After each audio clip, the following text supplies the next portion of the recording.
सिंध जे तालीम खाते जे steering committee जे इजलास में अहम फैसला कया विया आहिनि।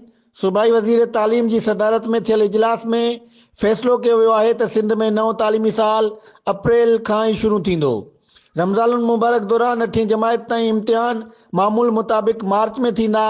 9हीं ऐं 10हीं जमायत जा इम्तिहान 31 मार्च खां 15 अप्रैल ताईं कराइण जो फ़ैसिलो कयो वियो आहे। 11हीं ऐं 12हीं जमायत जा इम्तिहान 15 अप्रैल खां 3 अप्रैल ताईं थींदा।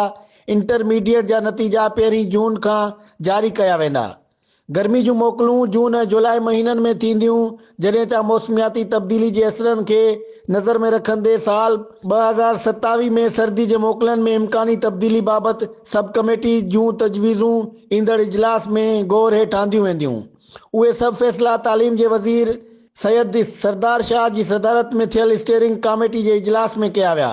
इजलास में तालीम वारे वज़ीर चयो त ॿारनि लाइ स्कूलनि में चाइल्ड फ्रेंडली माहौल फराहम करणु ज़रूरी आहे।